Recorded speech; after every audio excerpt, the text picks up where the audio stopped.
Assalamualaikum warahmatullahi wabarakatuh. Kami dari kelompok 8 akan sedikit mempresentasikan hasil diskusi dari kelompok kami yang berjudul Selling Skill atau keterampilan menjual, Communication Skill atau keterampilan berkomunikasi, dan Negotiation Skill atau keterampilan bernegosiasi. Sebelumnya, perkenalkan nama saya Zahrotin Nafiah sebagai moderator dan pemateri, dan nanti saya juga ditemani oleh dua rekan saya yaitu Atika Nailur Rahmah dan juga Wahyuni Lestari.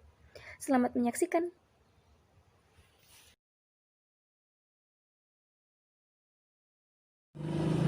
Yang pertama, saya akan menjelaskan mengenai selling skill atau keterampilan menjual. Selling skill atau keterampilan menjual merupakan keyakinan akan adanya pengetahuan khusus yang dimiliki oleh tenaga penjualan yang mendukung dari hubungan bisnis. Kompetensi atau keterampilan tenaga penjualan biasanya lebih sering ditunjukkan melalui solusi yang diberikan dalam melayani pelanggan. Menurut Szymanski, keterampilan menjual merupakan usaha tenaga penjual untuk mengetahui dan mengenal bagaimana melakukan tindakan yang nyata yang sering ditunjukkan sebagai pengetahuan prosedural yang mengikuti hal-hal yang nyata yang kadang-kadang ditunjukkan sebagai pengetahuan yang dideklarasikan. Keterampilan menjual adalah hal yang penting yang perlu menjadi pemikiran bagi pihak perusahaan, sehingga pengelolaan tenaga penjualan yang baik harus benar-benar menjadi suatu perhatian. Keterampilan menjual yang baik akan memudahkan dalam menguasai dan menangani proses penjualan. Keterampilan tenaga penjual sangat diperlukan dalam memaksimalkan pekerjaannya, termasuk pengetahuan mengenai produk dan cara kerjanya, presentasi penjualannya, kemampuan bertanya, serta kemampuan beradaptasi oleh tenaga penjualan. Selanjutnya yaitu keterampilan menjual atau selling skill dibagi menjadi 3 bagian. Yang pertama yaitu interpersonal skill. Interpersonal skill adalah keterampilan dalam merumuskan suatu persoalan atau solusi yang tepat. Ada beberapa aspek dalam interpersonal skill, di antaranya kemampuan untuk dapat mengekspresikan diri, kemampuan untuk dapat berbicara di depan umum, kemampuan untuk dapat mengontrol emosi, dan kemampuan untuk mempengaruhi pelanggan.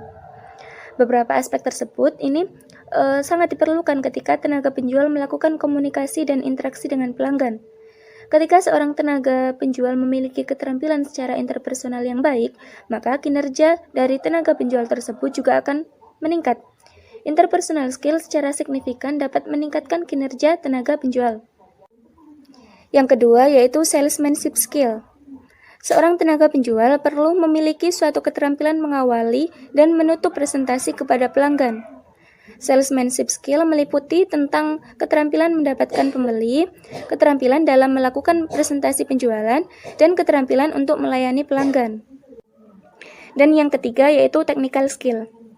Technical skill adalah keterampilan mengenai pengetahuan tentang produk, perkembangan produk, fitur produk, dan spesifikasi produk, serta bagaimana proses pengiriman produk tersebut kepada pelanggan. Tenaga penjual harus memiliki kemampuan secara teknis mengenai barang dan jasa yang akan ditawarkan kepada pelanggan. Selanjutnya, prinsip penting dalam melakukan penjualan yang profesional. Yang pertama yaitu candor atau tulus. Penjualan harus dilakukan secara terus terang dan jujur.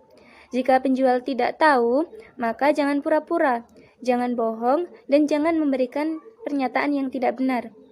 Yang kedua yaitu concern atau peduli. Penjual harus fokus kepada nasabah dan apa yang menjadi kebutuhannya.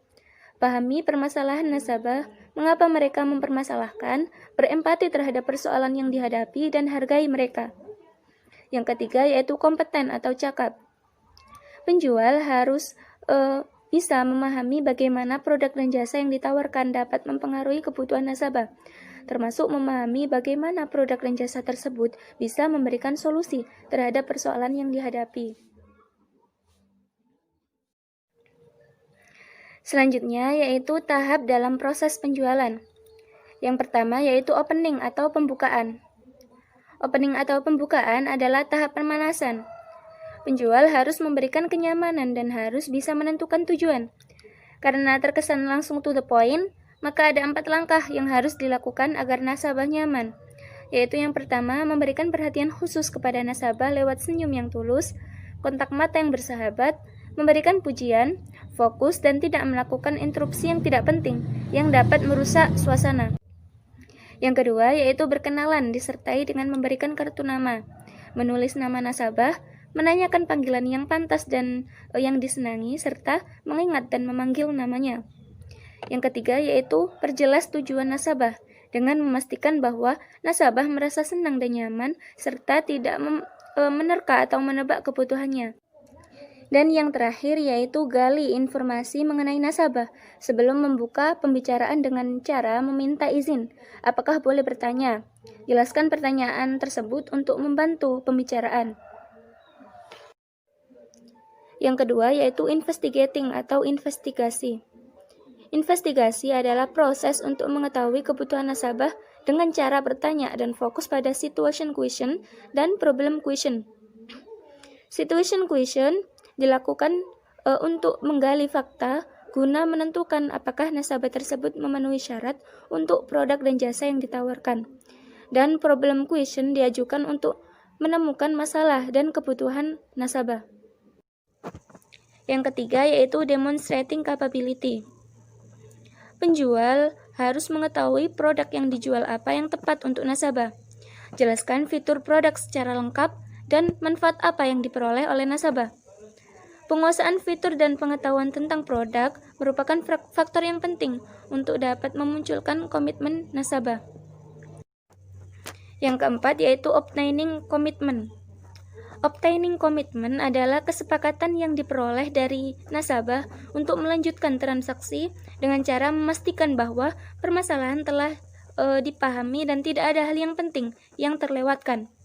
Merangkum secara ringkas manfaat produk yang disarankan dan hal yang bisa merugikan nasabah, serta menyarankan tindakan apa yang harus dilakukan untuk menindaklanjuti penjualan. Keberhasilan penjualan tergantung kepada penerapan struktur proses yang baik, serta pemahaman si penjual mengenai perilaku nasabah. Dan yang terakhir yaitu closing atau menutup penjualan. Closing merupakan proses akhir dari keseluruhan tahap untuk memastikan apakah nasabah mau membeli produk yang ditawarkan atau tidak.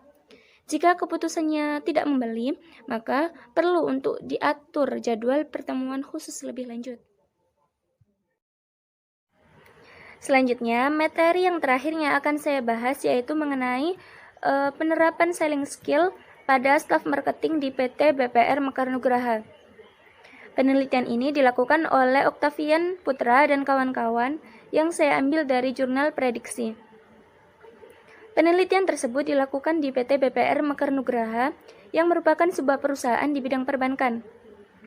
Terdapat beberapa produk keuangan yang ditawarkan oleh PT BPR Mekar Nugraha, yaitu tabungan dan kredit untuk membiayai usaha masyarakat. Keberhasilan perusahaan sangat dipengaruhi oleh seberapa besar produk keuangan yang dipasarkan kepada masyarakat. Tercapainya target penjualan menjadi indikator yang penting yang selalu diupayakan.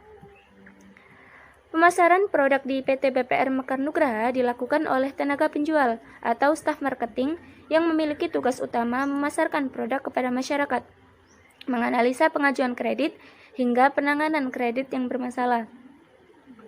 Staf marketing di PT BPR Mekar Nugraha berjumlah 11 orang dan masing-masingnya memiliki target penjualan bulanan yang telah ditetapkan pada awal tahun. Berdasarkan hasil wawancara dengan Satuan Pengawas Internal atau SPI PT BPR Mekar Nugraha, didapatkan data pencapaian penjualan staf marketing yang belum memenuhi target. Target penjualan yang belum terpenuhi oleh staf marketing dipengaruhi oleh beberapa faktor, yaitu tingkat kompetitor, produk, promosi yang telah dilakukan seperti pemberian hadiah, periklanan, serta faktor kemampuan penjual. Untuk itu diperlukan suatu usaha untuk mengetahui penyebab tidak tercapainya target staf marketing dalam menjual produk yang dimiliki PT BPR Mekar Nugraha. Berdasarkan hasil wawancara dengan Direktur PT BPR Mekar Nugraha mengenai faktor yang dapat mempengaruhi penjualan, faktor pertama yaitu kompetitor. Dijelaskan bahwa persaingan antar lembaga keuangan saat ini sangatlah ketat, khususnya BPR, di mana saat ini telah banyak bermunculan BPR dan koperasi. Faktor kedua yang dapat mempengaruhi tingkat penjualan, yaitu produk yang dipasarkan PT BPR Mekar Nugraha. Produk tersebut memiliki beberapa jenis produk keuangan yang dipasarkan, di mana memiliki keunggulan yang tidak kalah dengan produk-produk di lembaga keuangan lainnya. Suatu suku bunga kredit yang ditawarkan dapat bersaing dengan produk kredit kompetitor. Kondisi ini mampu menarik minat nasabah dan debitur untuk menggunakan produk yang ditawarkan, sehingga tercapai kinerja penjualan yang optimal. Faktor yang ketiga adalah promosi. Saat ini, PT BPR Mekar Nugraha telah melakukan beberapa kegiatan promosi untuk menarik para calon nasabah dan debitur. Kegiatan promosi itu dilakukan dengan memasang iklan, baik di media sosial, di media cetak maupun pemasangan iklan di beberapa tempat yang strategis. Selain itu, promosi juga dilakukan dengan memberikan hadiah bagi nasabah dan debitur. Hal ini diharapkan bisa menarik minat masyarakat untuk menggunakan produk keuangan yang dipasarkan. Faktor yang terakhir yang dapat mempengaruhi penjualan yaitu kemampuan penjual. Berdasarkan wawancara dengan direktur, kepala SPI, dan kepala kredit, didapatkan data bahwa staf marketing kurang dalam keterampilan menjual produk. Hal ini dapat dilihat dari beberapa keluhan staf marketing tentang bagaimana cara menjual yang efektif yang disampaikan pada saat rapat mingguan. Hal tersebut diperkuat dengan kondisi di lapangan yang menunjukkan bahwa terdapat beberapa staf marketing yang hanya menyebar brosur dalam memasarkan produk, serta kurang percaya diri saat harus bertemu dengan calon debitur baru. Peneliti melakukan analisa kebutuhan pelatihan untuk memperkuat data tentang penyebab kurang maksimalnya kinerja penjualan staf marketing dalam mencapai target. Analisis tersebut dilakukan pada aspek motivasi, kesempatan, dan kemampuan. Dalam aspek motivasi yang diungkap melalui hasil asesmen dan wawancara dengan direktur, didapatkan data motivasi staf marketing pada taraf cukup. Pada aspek kesempatan, target penjualan yang diberikan perusahaan dapat dicapai dengan mempertimbangkan potensi staf yang ada. Hal ini ditunjukkan dari tercapainya target penjualan beberapa staf marketing. Selain itu, berdasarkan analisa terhadap target di beberapa BPR kompetitor, target di PT BPR Mekar Nugraha termasuk dalam kategori sedang. Pada aspek yang terakhir yaitu kemampuan penjual, didapatkan gejala yang menunjukkan kurangnya keterampilan menjual staf marketing sehingga masih perlu untuk ditingkatkan. Berdasarkan hasil identifikasi dan analisa kebutuhan pelatihan yang dilakukan, dapat disimpulkan bahwa tidak tercapainya target penjualan staf marketing disebabkan karena kurangnya keterampilan menjual yang dimiliki. Hal ini tampak dari perilaku di lapangan dan keluhan dari staf marketing saat briefing. Perilaku di lapangan saat melakukan penjualan menunjukkan bahwa tidak sesuai dengan keterampilan menjual. Kinerja penjualan staf marketing PT BPR Mekar Nugraha yang belum sesuai dengan target berdasarkan hasil identifikasi dan analisa permasalahan disebabkan karena kurangnya keterampilan menjual staf marketing. Kondisi ini sesuai dengan pernyataan yang menyebutkan bahwa kemampuan menjual memiliki pengaruh yang positif terhadap kinerja tenaga penjualan. Keterampilan menjual berdampak pada performa staf penjualan dalam menjalankan tugasnya. Permasalahan kurangnya keterampilan tersebut, menurut kajian literatur dan hasil penelitian yang ada, dapat diatasi dengan memberikan pelatihan keterampilan menjual. Selanjutnya saya akan membahas mengenai communication skill. Communication skill atau keterampilan komunikasi merupakan kemampuan seseorang untuk menyampaikan pesan kepada halayak atau penerima pesan. Keterampilan komunikasi juga merupakan kemampuan mengadakan hubungan lewat saluran komunikasi manusia atau media, sehingga pesan atau informasinya dapat dipahami dengan baik. Keterampilan komunikasi bukan merupakan kemampuan yang dibawa sejak lahir dan tidak muncul secara tiba-tiba. Keterampilan perlu dipelajari dan perlu dilatih. Jadi, seorang bankir itu harus memiliki kemampuan dan kecakapan dalam berkomunikasi atau communication skill untuk menunjang pekerjaannya. Nah, kompetensi ini mencakup berbagai hal, seperti mengumpulkan, mencatat, mengirim data, menyampaikan informasi untuk kebutuhan kerja, menanggapi masalah, bekerja sama dengan sekerja, dan untuk kepentingan lainnya. Yaitu jenis-jenis keterampilan komunikasi. Jenis-jenis keterampilan komunikasi ini ada 3 jenis. Yang pertama, keterampilan komunikasi lisan. Keterampilan komunikasi lisan atau oral communication skill merupakan kemampuan seseorang dalam berkomunikasi melalui berbicara dan umpan balik dapat diberikan secara langsung. Keterampilan komunikasi lisan meliputi kemampuan dalam wawancara kerja, seminar, lokakarya, public speaking, pidato formal, dan presentasi. Keterampilan komunikasi lisan ini sudah digunakan sejak zaman dahulu, sebab keterampilan komunikasi lisan menjadi hakikat komunikasi yang digunakan sejak manusia diciptakan.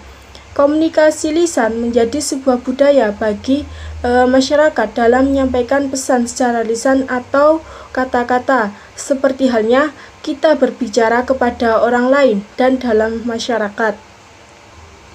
Jenis yang kedua, keterampilan komunikasi tulisan. Keterampilan komunikasi tulisan atau written communication skill merupakan kemampuan seseorang membuat pesan-pesan secara tertulis dalam berbagai macam bentuk seperti memo, surat, proposal, dan laporan.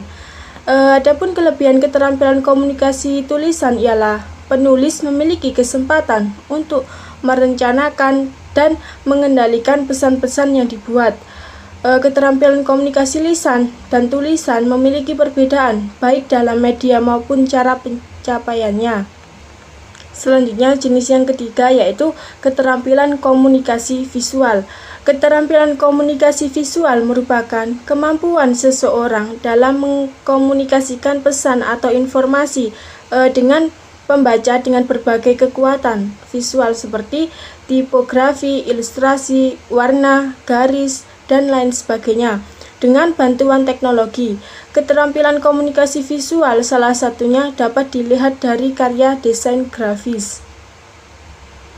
Desain grafis dapat dikategorikan sebagai commercial art karena merupakan panduan antara seni rupa, visual art, dan keterampilan komunikasi untuk berbisnis. Desain grafis menjadi salah satu upaya pencapaian informasi atau pesan dengan menggunakan elemen-elemen visual seperti huruf, garis, warna, gambar, dan bidang yang sudah disusun semenarik mungkin. Desain grafis ini juga dapat menjadi pesan yang komunikatif dan menarik saat diwujudkan dengan bantuan ilustrator, fotografer, visualizer, kartunis, dan lain sebagainya.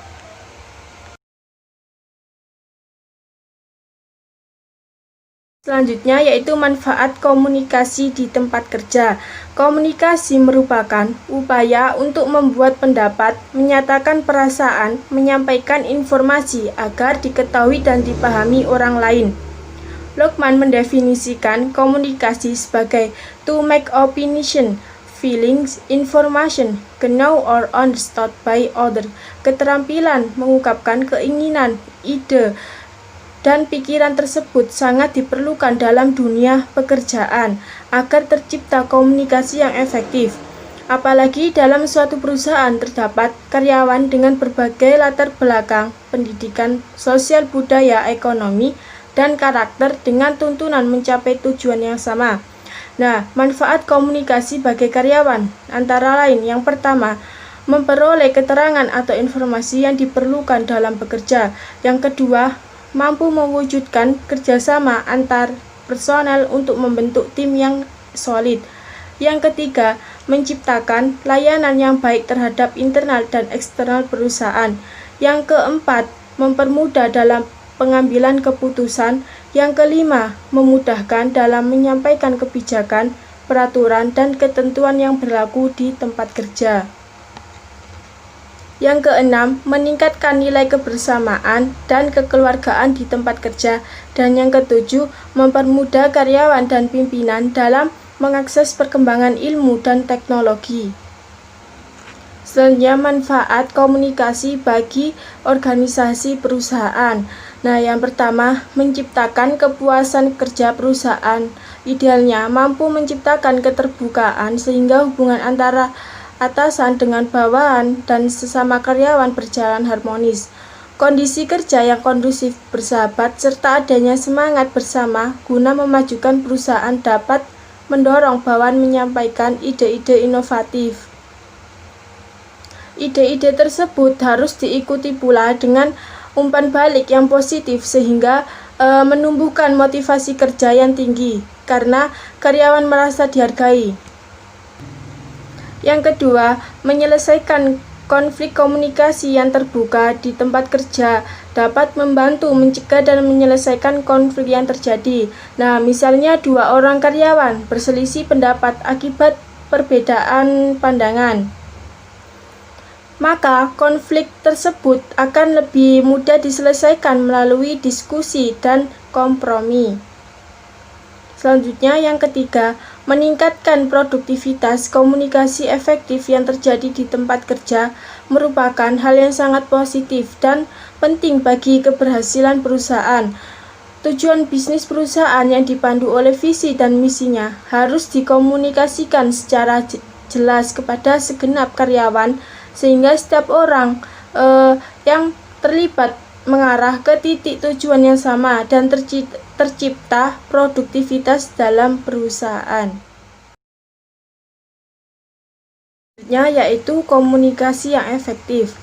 Manusia telah berkomunikasi selama puluhan ribu tahun silam dan sebagian besar waktunya digunakan untuk berkomunikasi meski tidak dibekali kemampuan berkomunikasi yang efektif saat dilahirkan.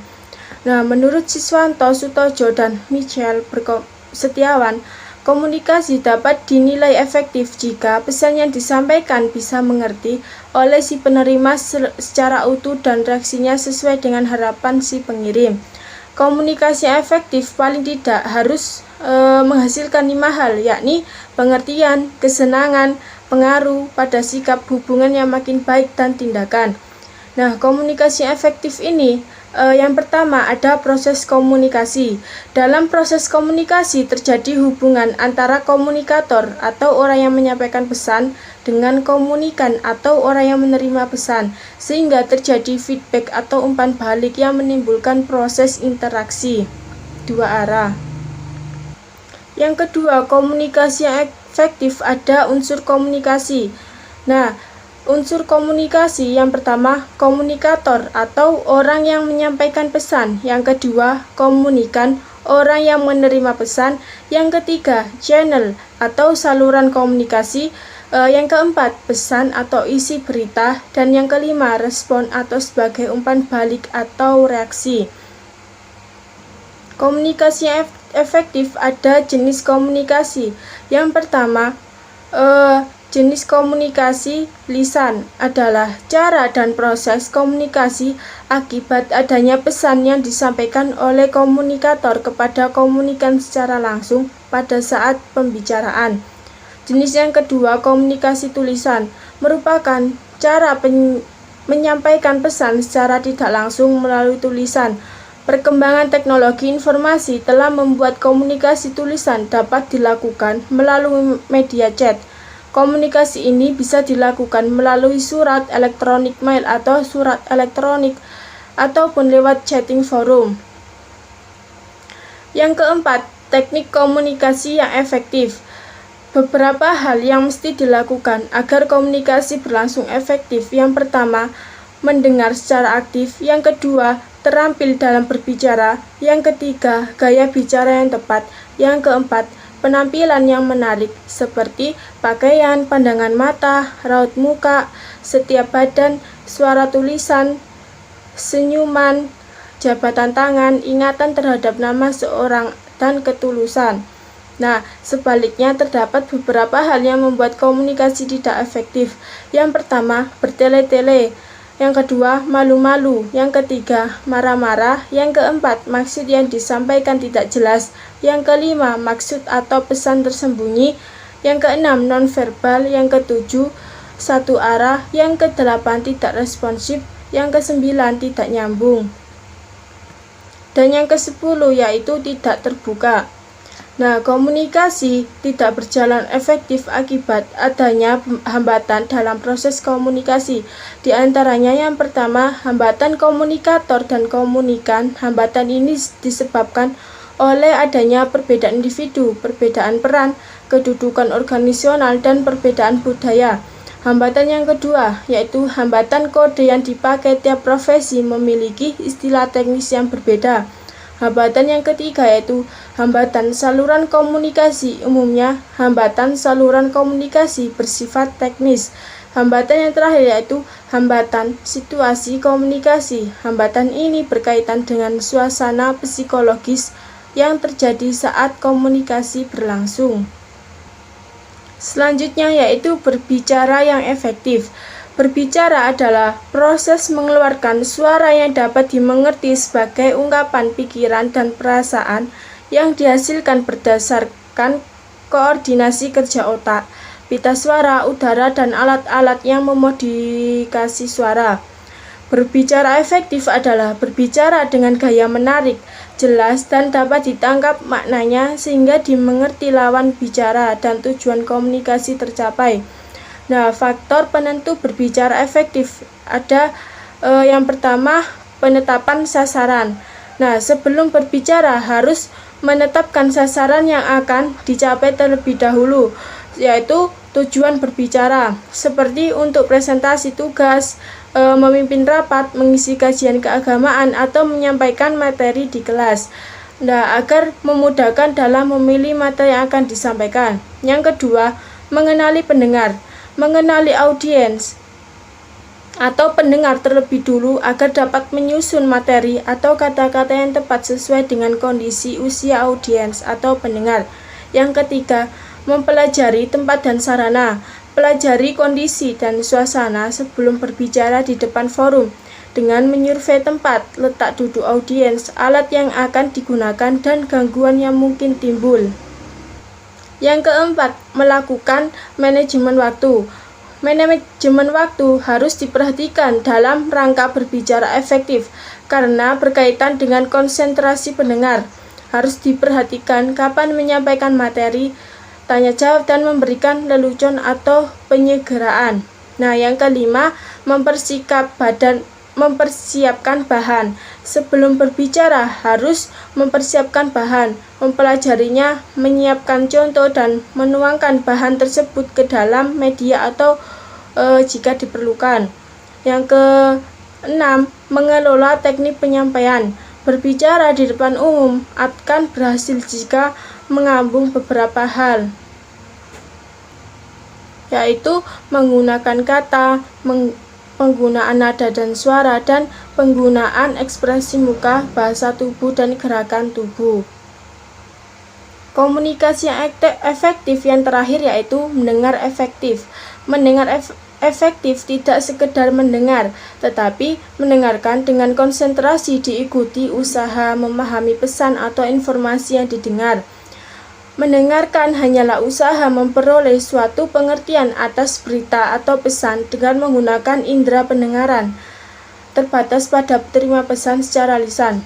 Dalam pengertian yang lebih luas, mendengarkan adalah usaha memperoleh suatu pengertian atas berita atau pesan dengan menggunakan indera pendengaran dan kemampuan pikiran untuk memahami pesan yang diterima atau penerimaan pesan secara lisan maupun tertulis. Selanjutnya yaitu strategi komunikasi bisnis Bank Muamalat Indonesia. Strategi komunikasi bisnis yang dilakukan Bank Muamalat untuk mendapatkan positioning yang diinginkan adalah dengan cara melakukan identifikasi keunggulan untuk bersaing dan memposisikan perusahaannya dengan memberikan layanan terbaik, kepercayaan, serta kemudahan bagi semua nasabahnya. Nah, selain itu, Bank Muamalat juga memberikan pelayanan jasa keuangan yang lebih mudah dan efektif dengan memperbanyak outletnya di seluruh Indonesia. Dalam mengkomunikasikan keunggulan yang dimiliki, setiap perusahaan harusnya menentukan pula strategi yang tepat untuk mengkomunikasikan keunggulan kepada konsumen. Nah, oleh karena itu, Bank Muamalat Indonesia mempunyai strategi-strategi dalam mengkomunikasikan keunggulan yang dimilikinya, baik brand, produk, maupun layanan kepada konsumen, yaitu dengan melakukan kegiatan canvassing door-to-door, pelaksanaan perlombaan, penyebaran brosur dan surat, membuka gerai presentasi, iklan di media lokal, memasang spanduk, dan iklan di media sosial. Semua media komunikasi digunakan secara maksimal. Dengan cara, Bank Muamalat tidak akan memberikan celah yang terlewatkan dari semua media komunikasi yang dapat diakses masyarakat. Nah, agar bisa menyampaikan informasi, memberikan stimulus, serta untuk menjaga nasabahnya agar memiliki loyalitas yang tinggi. Bank Muamalat tidak hanya menggunakan media komunikasi dari media-media nasional, tapi juga menggunakan media lokal seperti TV lokal, radio lokal, surat kabar lokal, instansi-instansi lokal yang bekerja sama dengan Bank Muamalat untuk melaksanakan kegiatan lomba, beasiswa pendidikan, dan bakti sosial. Pengaplikasian dari strategi komunikasi bisnis Bank Muamalat untuk mendapatkan positioning yang baik menjadi visi besar ke semua cabang Bank Muamalat di seluruh Indonesia dan akan dilakukan secara serentak serta dengan konsep yang sama. Penyesuaian strategi dengan kondisi di daerah masing-masing tetap dilakukan. Hal ini disebabkan karena perbedaan golongan masyarakat di setiap daerah. Nah, sehingga perlu strategi yang menyesuaikan dengan psikologis, budaya, media, dan kebiasaan masyarakat setempat. Selanjutnya mengenai negotiation skill. Kemampuan bernegosiasi atau negotiation skill untuk memasarkan produk dan jasa merupakan salah satu kegiatan komunikasi pemasaran. Masuk pada penjualan pribadi atau personal selling, yaitu presentasi lisan berbentuk percakapan di hadapan satu atau beberapa calon pembeli dengan maksud untuk menjual. Penjualan pribadi menggunakan saluran komunikasi antar pribadi dan berlangsung dalam jaringan pergaulan manusia. Penjualan pribadi ini memerlukan pengetahuan dan keterampilan negosiasi karena bentuk kegiatannya paling interaktif dan digunakan untuk mempertahankan hubungan jangka panjang. Lalu, negosiasi adalah proses berunding antara dua pihak untuk mencapai kemenangan bersama, sedangkan proses berunding merupakan proses berkomunikasi, yaitu saling mendengarkan pendapat untuk mencapai sebuah persetujuan komunikasi. Dalam negosiasi, meski terjadi antara dua pihak dengan latar belakang yang sama, yaitu memerlukan upaya sungguh-sungguh untuk mencapai kesepakatan yang menguntungkan baik kedua belah pihak. Kemudian terdapat dua bentuk kesepakatan, yaitu integratif dan distributif. Kesepakatan integratif adalah tawar-menawar untuk mencapai win-win solution, sedangkan kesepakatan distributif yaitu tawar-menawar untuk keuntungan salah satu pihak. Kemudian negosiasi menggunakan informasi dan kekuatan untuk mempengaruhi tingkah laku ke dalam suatu jaringan yang penuh dengan tekanan. Lalu salah satu tujuan orang bernegosiasi adalah menemukan suatu keputusan atau kesepakatan kedua belah pihak secara adil dan dapat memenuhi harapan atau keringanan kedua belah pihak tersebut. Negosiasi yang baik dan efektif adalah negosiasi yang didasarkan pada data fakta yang akurat dan faktual, sehingga setiap argumen dan kehendaknya tidak terlepas dari fakta yang ada. Di samping itu juga harus ditopang dengan negosiator yang handal dan profesional, yang memahami tujuan negosiasi dilakukan dan mempunyai daya kemampuan optimal dalam menentukan solusi terhadap masalah yang dihadapi dan terhindar dari kemungkinan deadlock. Selanjutnya mengenai kemampuan negosiasi. Kemampuan negosiasi ini berperan besar dalam meningkatkan kesepakatan bisnis. Kemampuan negosiasi dapat ditelaah dari karakteristik personal negosiator. Antara lain yaitu yang pertama, kemampuan keberanian menggali lebih banyak informasi. Keberanian menggali lebih banyak informasi artinya negosiator memiliki keberanian terus-menerus menanyakan apa yang mereka ketahui tentang pihak lawan. Dan yang lebih penting, menanyakan asumsi-asumsi yang telah mereka buat berdasarkan pengetahuan tersebut selama mengumpulkan informasi memakai pendekatan investigasi. Kemampuan negosiasi yang kedua yaitu kesabaran untuk bertahan lama dari negosiator lawan. Sabar bertahan lama dari negosiator lawan seringkali mendapat banyak hikmah. Sebagai contoh, negosiator lawan memberi kesepakatan terbaik berkat buah dari kesabaran dengan mengatakan, kesabaran merupakan hal penting karena pihak lain mengubah pikirannya, perlu waktu untuk menimbang-nimbang berbagai alternatif. Kemudian kemampuan yang ketiga yaitu berani meminta lebih. Keberanian meminta lebih artinya negosiator menyatakan posisi kemungkinan maksimum yang dapat diterima. Dalam kenyataannya, pihak lain tidak begitu saja mau menerima penawaran negosiator. Apabila dikaitkan dengan sejumlah faktor pendukung yang perlu disiapkan, misalnya penawaran yang terlalu rendah berimplikasi pada biaya yang akan diterima, atau tidak berani meminta karena takut ditertawakan. Disinilah kreativitas negosiator diperlukan, bagaimana memecahkan masalah yang menyenangkan baik kedua belah pihak. Kemudian kemampuan yang keempat yaitu integritas menekan solusi menang-menang. Pengusaha sebagai negosiator perlu memiliki keberanian untuk menekan pihak lain agar bersedia menciptakan solusi menang-menang atau win-win solution.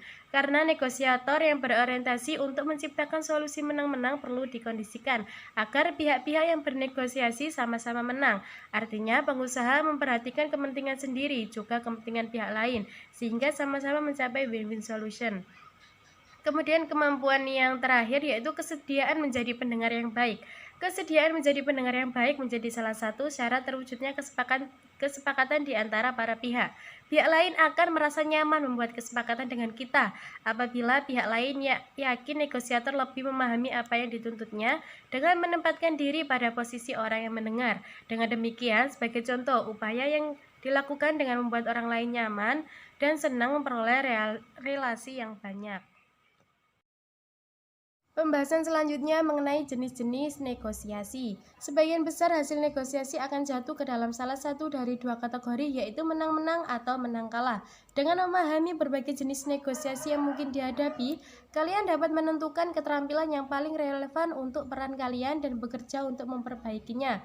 Berikut ini bentuk negosiasi, yaitu yang pertama negosiasi distributif. Negosiasi distributif juga disebut tawar-menawar distributif. Bentuk negosiasi ini terjadi ketika sumber daya terbatas dan masing-masing pihak berasumsi jika mereka kehilangan sesuatu, pihak lain akan mendapatkan sesuatu. Alih-alih masing-masing pihak berusaha mencapai kesepakatan berdasarkan minat dan kebutuhan mereka. Masing-masing pihak bekerja untuk mendapatkan lebih dari pihak lainnya. Contohnya seperti ini. Klien mungkin merasa jika penyedia tidak menurunkan harga untuk suatu layanan, mereka akan membayar terlalu banyak. Dan penyedia layanan mungkin merasa jika mereka menurunkan harga, mereka akan kehilangan uang. Seperti itu. Kemudian bentuk negosiasi yang kedua yaitu negosiasi integratif.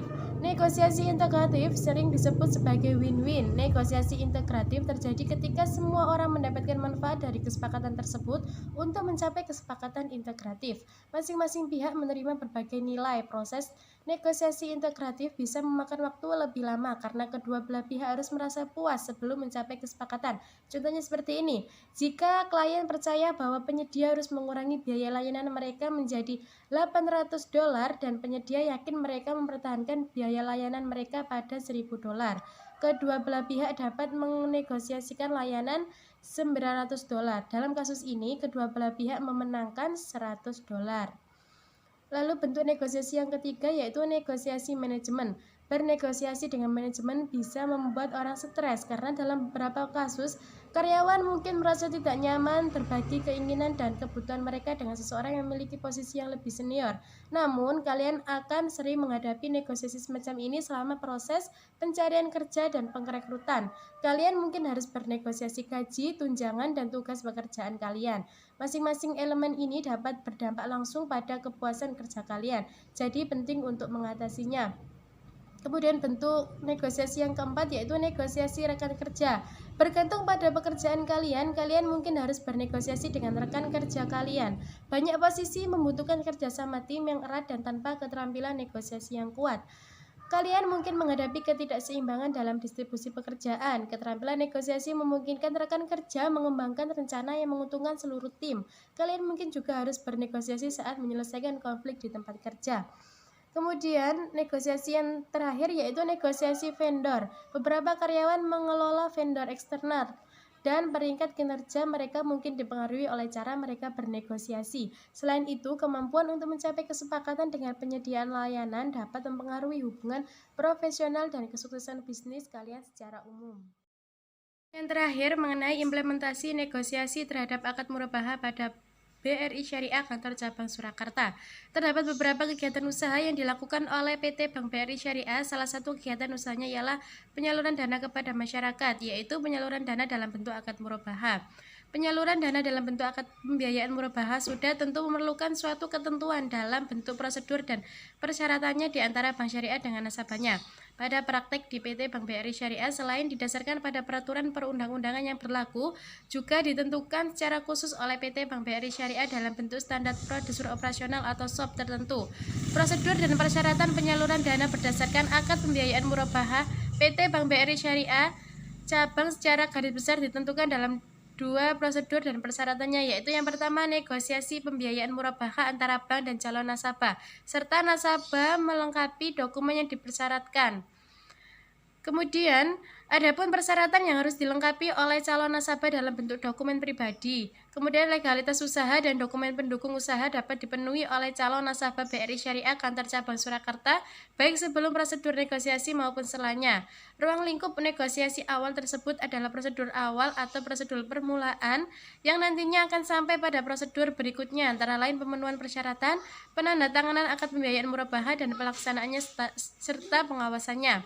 Lalu prosedur negosiasi berlangsung secara terbuka di dalam arti kata antara nasabah dan bank syariah saling mengemukakan prosedurnya, prosesnya, dan persyaratannya untuk sampai pada tahapan berikutnya. Keterbukaan informasi dalam prosedur negosiasi tersebut akan memberikan kejelasan di antara para pihak bahwa rangkaian proseduran dan persyaratannya tidak ada agenda tersembunyi atau terdapat salah satu pihak yang tidak memiliki kejujuran, kebenaran, dan kesungguhan hati dalam pemenuhan prosedur maupun persyaratannya. Lalu negosiasi merupakan tahap awal dari proses pembiayaan jual beli murabahah. Apabila berlanjut pada tahapan berikutnya, akan terkait erat dengan pemenuhan sejumlah persyaratan, baik persyaratan dalam dokumen pribadi, persyaratan legalitas usaha, dan persyaratan dokumen pendukung usaha sebagaimana tersebut di atas tadi. Lalu, adapun dalam penyelesaian pembiayaan murabahah bermasalah atau macet, Bank BRI Syariah Kantor Cabang Kota Surakarta akan menggunakan strategi-strategi yang sebisa mungkin dapat mengembalikan jumlah pembiayaan yang diberikan kepada nasabah. Berdasarkan hasil penelitian penulis di Bank BRI Syariah Kantor Cabang Kota Surakarta, bahwa dalam menghadapi nasabah pembiayaan bermasalah, penggunaan asas-asas kekeluargaan harus tetap dipergunakan dan diutamakan dalam penanganan pembiayaan bermasalah. Karena setiap lembaga keuangan yang berbasis syariah, maka Bank BRI Syariah harus mengedepankan prinsip humanis. Setelah menganalisis penyebab terjadinya pembiayaan bermasalah, maka Bank BRI Syariah melakukan beberapa kebijakan untuk menyelesaikan pembiayaan bermasalah tersebut. Adapun kebijakan yang dikeluarkan oleh pihak bank adalah melakukan pendekatan kepada nasabah pembiayaan bermasalah. Pendekatan ini akan mempengaruhi nasabah secara emosional. Nasabah akan merasa lebih nyaman dalam mengadukan segala kesulitan dalam melunasi pembiayaan kepada pihak bank. Biasanya bank akan mendatangi kediaman nasabah pembiayaan bermasalah dan melakukan negosiasi dan menemukan solusi bersama dalam penyelesaian pembiayaan bermasalah ini. Ketika negosiasi dan penyairan solusi telah dilakukan, akan tetapi nasabah tetap tidak mau melunasi pembiayaan tersebut, maka pihak bank akan mengirimkan surat peringatan kepada nasabah pembiayaan bermasalah. Jika dengan pengiriman surat peringatan tidak juga membuat nasabah melunasi pembiayaan, maka pihak bank akan melakukan tindakan terakhir, yaitu menjual barang jaminan nasabah pembiayaan bermasalah. Demikian video presentasi dari kelompok kami, kurang lebihnya kami mohon maaf. Assalamualaikum warahmatullahi wabarakatuh.